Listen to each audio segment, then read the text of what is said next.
Do you recognize at least that removing the family, removing the creation of children from the definition entirely What means about that the couples that means that don't you have a have it means that kids? it means you have a definition there that is. Would you at least recognize Okay. that it is unprecedented in the history of human civilization? I guess so. Hello, all. Jace here. Today we're going to go over a debate I found between Matt Walsh and Jillian Michaels. For those of any of you who don't know, Jillian Michaels is a fitness expert. I remember the only time I knew her, she was on a show called The Biggest Loser. Um, she has a very successful fitness app, and apparently I didn't know until I saw this one. She has a podcast as well. And what I will say is, I really enjoyed this podcast because we need to have more of these conversations. These are two people, intelligent, articulate adults who disagree on a topic and have a civil conversation. And this is what we need more of. Let's watch. Looked up the definition of marriage. I don't see it say. I mean, I got Wiki. I went to the well on this one. Merriam-Webster. Like, what am I missing? So Merriam-Webster, What did Webster say? the state of being united as spouses in a consensual and contractual relationship recognized by law. What am I missing about? Because I've heard you get very deep into the definition. It's a procreative union. But then you also get into the conversation of what about the married couples that don't have kids? Like, tell me what's the deep offense? I just want to understand it because Well, here's what I would say. Uh, you said, well, how does is it religious? well, it's part of my faith. I don't deny that. Um, I also think that what I'm saying, even if I didn't have a deep Christian faith, uh, my stance on marriage and the family, I think, would probably be the same.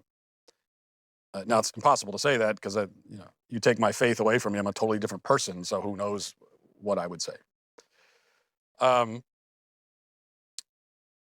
so your question was, well, how does someone have a gay couple? How does that impact my family? And the answer is that an individual. So you, for example, Take me. right? Uh, you individually don't have any impact on me or on my family, obviously. We're not walking around every day. We don't like get up in the morning and we're like, oh man, Jillian Michaels we Get can't married. can't make breakfast this morning because it's not, that's of course not what's happening, and I would never claim that. Um, the issue is it's a societal. It's an issue in society. It's a societal wide issue that when a society abandons what has always been recognized as the definition and meaning and purpose of the marital union. When they abandon what marriage is, that has vast implications for society. And Then you're because I'm saying everything I find is matrimony or wedlock, culturally often legally recognized union between two people called spouses. It establishes rights and obligations between them, as well as them and their children, if any, between them and their in-laws. What is the definition that you have that's outside of what's in the dictionary? That's what I'm saying. That's what I'm trying to understand. Is it religious?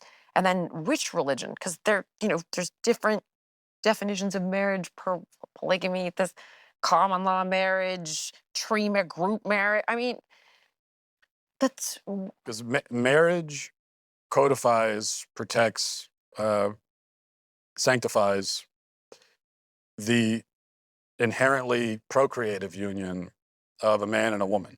So you can see right off the jump um, where the disparity lies.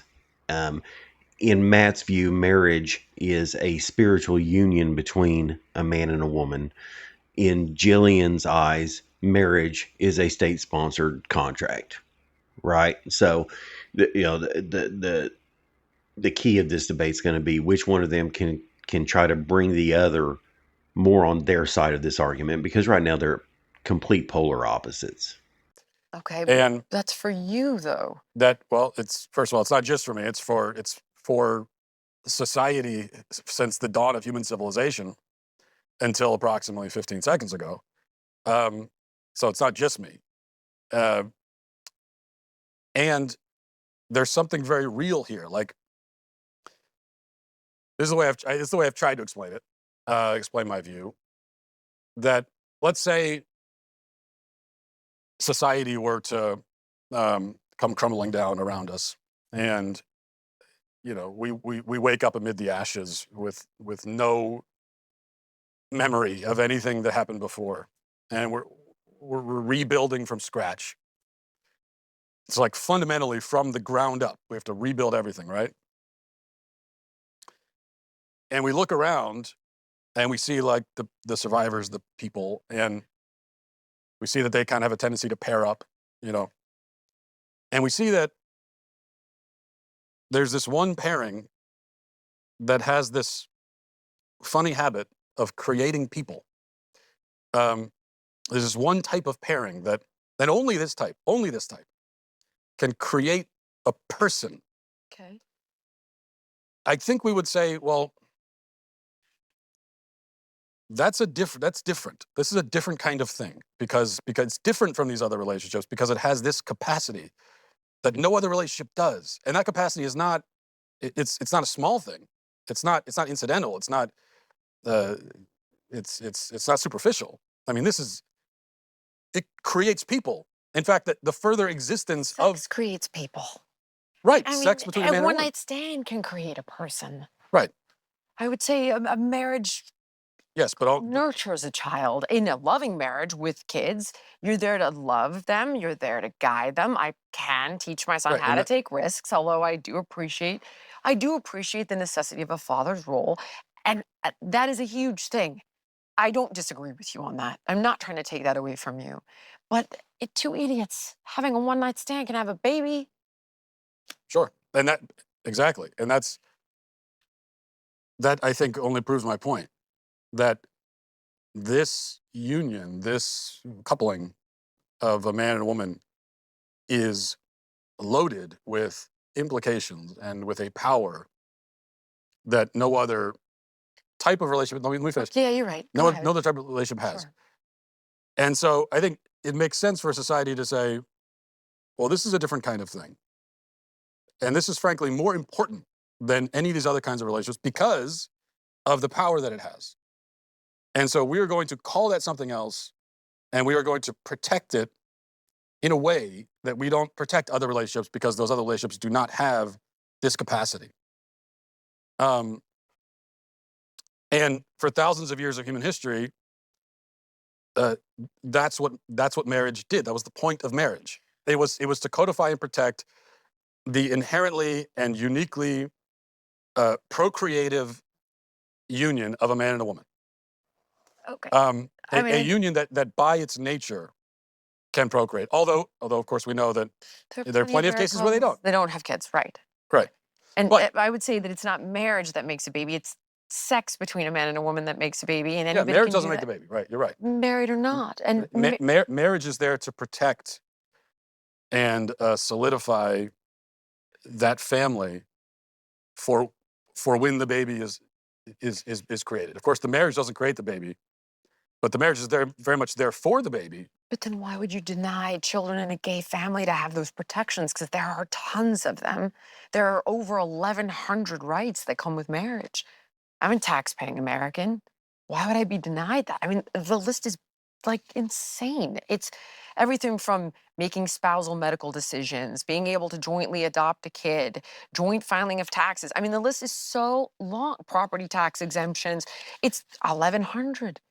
And these are things that I do want to be able to protect my wife when I die, to pass our things on to her, for her to be able to visit me whenever, if I'm sick, for her to be able to say DNR if I'm dying, and vice versa. And then there's all kinds of things that protect kids. Like, what if I was a scumbag and I don't want to pay for the two kids that I had from my previous relationship? Like, I legally have to do that. Like, well, if we were married, I did not marry this woman, but I protect my kids. But imagine if I was a scumbag, if we were married, there's laws that I have to take care of them. And if she said, well, you know, the boy child's mine, I would have no right to the child if I didn't have the rights that are provided. She could take my son and boogie. Now, I'd say they both made equally good points in this exchange. Um, from Matt's point of view, he's trying to get back to the sanctity of a man and a woman and their procreative ability. But for Jillian's side, in today's society where gay marriage is accepted, then her desire for that state sponsored contract that that gives her certain rights that she would not be able to have if she were not under a marriage contract. I can completely understand. So I think they both did well here. Well, it is because look, the institution of the institution of the family is the bedrock of human civilization. Um, Marriage is the bedrock of the family, and so anything that threatens the family, yes, it does. It threatens the things I hold dear because I hold civilization dear, and so in that sense, yes. But you're talking, okay, now you're talking, we're talking, if we get into the conversation of like a hierarchy of family, right? And sure, I'm not going to be the one who's going to disagree with you. Then in a perfect world, and people can get pissed all they want. In a perfect world, kid would have a mom and a dad. I understand how important those two roles are. Trust me. Which arguably, I was like, I don't, I wanted to adopt a child. My ex wanted to have one. I don't want to take that away from her. I'm not sorry. Kids, both of them are the apple of my eye. That said, it was of deep concern to have a boy without a father. He's like, well, love is the most important thing. I was like, I would say that. That would be my argument because from a hierarchical goal perspective, I'll give you the top of the mountain. But then I think love, and that would be, a marriage without love, I think you lose too. So if you said man, woman, love, I would go, "Well, yes, I'm with you, number one. But when in the world are you getting this unicorn society? Like, your house might be that, and that's wonderful. But I would tell you, I don't think the majority are. Okay. So, number 1, Jillian was close, but she missed the mark a little. It's just as important for a daughter to be brought up with her father as it is for a son. Um, it's well known the optimal scenario for a child is to be raised by a mother and a father. Due to the unique traits of each, the child will learn. Now, that don't mean that it's the only scenario that can result in a well-developed child, okay? But it is the optimal scenario. Um, the other thing is, she brought up. I mean, it would be great if in a perfect world you had these marriages that where the participants were loyal and loving and kind and all these things. And wouldn't that be great? None of those terms were in her definition of a marriage. Not one. That's why it's so unique because people are entering marriage based on her definition and not Matt's. If people had Matt's definition of marriage, then you would see more loving, loyal, devoted marriages. And I think providing kids with love and structure is the most important thing if you don't have this perfect scenario. And allowing gay parents to get married is so much better for the psychology of their children. And I think it's a fantasy world to think they won't have kids. Well, I mean, they won't have kids. That's part of the point. Well, But my ex had a kid. but in a gay relationship, you're not going to have kids in the sense that a man and woman create kids. Sure. There has never been a society until ours right now that has said, well, actually, marriage has nothing to do with procreation at all. That society has never existed, unless you can think of an example. No, there's rights that pertain to the kids, but my ex procreated, but also I adopted a kid. We adopted a kid. And what happens to all these protections then if you hypothetically got your way? Well, I mean, it you'd have tough individual situations like that. I don't deny it, and when you allow uh, for the institution of marriage to be essentially disbanded, as it has been in this country, I don't and see that, Matt.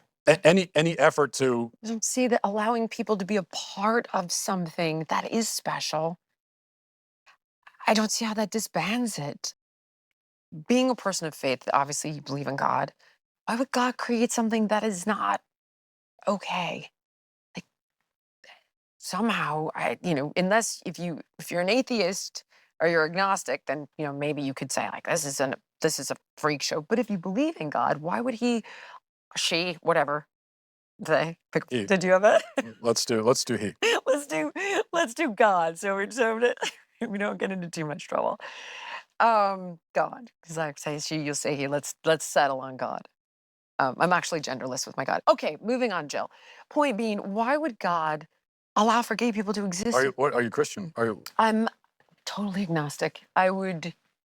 I You're wasn't. agnostic, but you believe in God.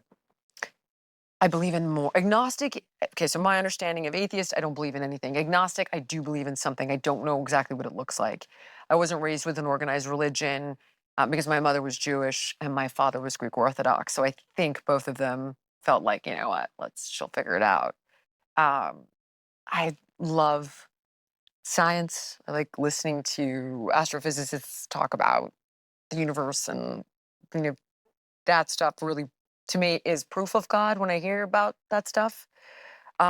But I think there's more. I think everything's just far too awesome for there not to be some creating energy. I don't judge people for their religion, whatever it may be. None of my business. Don't care. Respect all of it. Um, but if you are a believer, why would God create something that's wrong? Uh, what I would say in my faith is that just because we find in ourselves a desire to do something, that doesn't mean that God wants us to do it. I mean, there are many examples, and we could list examples of things that people want to do that they shouldn't do. Um, does that mean that God ordains it just because they find that desire in them? I would say no. In fact, even let's take a married man who might experience the desire to have an affair. Um, he didn't choose to want that, but he wants it. And did that come from God? I would say that it didn't. And in fact, what God wants in that case is for you to reject that desire that you have and put it on and But that's like stay saying true to you want a your black duties. person to reject being black. Gay people, a lot of us are just born this way. Okay, guys. Um, there was a whole lot there, and I have a lot to say, so you're going to bear with me on this video. I will put a link to to her entire video there. It was really good. Like I said, very respectful, very very good debate. I respect both of them for doing it. A few notes on what was said during that whole clip. Um, Jillian can't quite understand Matt's point about sex because it's clearly not a spiritually bonding act to her. She doesn't place great importance on sex, and so she can't wrap her head around the sanctity that Matt places on it. Um, she doesn't understand his deep sense of responsibility and appreciation on that he places on having children. Um, Adoption is an awesome thing, but it's unfortunate that it is so necessary today. If a man and a woman make a lifelong commitment to one another and then accept the honor and responsibility of creating a family, adoption would very rarely be needed. It's society's cavalier and casual attitude towards sex that has made adoption so necessary. Um, Throughout this conversation, the religious aspect cannot be ignored. Um, and agnostic people are not believers. I respect an atheist way more than I do an agnostic. It seems crazy to me that you can believe there is a creator and then say you don't know who that creator is. That same internal force that compels you to believe he exists also lets you know exactly who he is. Um, to know and then deny him is even worse than saying you just don't believe, as far as I'm concerned. Um, Now to the part that's probably going to make a few people a little unhappy with me. Um, I think the reason why this debate, like I said, is very respectful. They both did a good job. It didn't really go anywhere. And I think the reason why is because Matt did not set a hard line in the sand. Now, I'm not 100% sure where he stands on homosexuality. I mean, I know he's Catholic. I know he probably isn't a huge fan of it, but I don't know exactly what his stance is on it. Um, and if that's true, I can understand, why he didn't set a more hard line. Um, and I don't want to assume his beliefs and then attribute weakness in his argument based on my false assumptions. Um, but I think his point of view, which I share, um, is only really justifiable if you are willing to say point blank that homosexuality is wrong. People are not born gay. We are a fallen species with craven wants. If we acted on every impulse we have throughout the day, society would collapse in less than a week. We all know it's true. Um, and then if you believe in the Christian God, you can't possibly attribute all of these impulses to God's plan and just forego the concept of free will. It's intellectually dishonest. He gave us free will. And this is what we're doing with it. Um, Now that does not mean that I think gay people are terrible, unredeemable people. They're just as flawed and just as fallen as I am. I am no better than any of them. Um, Homosexuality is a sin. It's no better and no worse than any of the number of sins that I and everybody else in this world commit every single day. So there is no condemnation on my side. But I am no more afraid of calling it a sin than I am my addiction to nicotine, my lust whenever I was younger, my desire for wealth and influence, and all of those sorts of things. I mean, you guys know where I'm going with this. We are all flawed. We have all sinned. We have all fallen short. But if you don't, if you can't properly make Matt's case unless you're willing to categorically state that marriage is a covenant made to God that needs to adhere to the standards that God has made clear. Matt spelled out all the results, but wasn't willing to articulate the full foundation. Jillian's stance had, exactly the ambiguity you would expect from a non-believer without a moral center, and I don't think either one of them moved at all from their positions. But I think it was a great, thought-provoking debate, and I'm really glad they had it, and I wish we would have more. Thank you guys for watching. God bless. Please like, follow, subscribe. Let me know what you think in the comments, and we'll see you for the next one.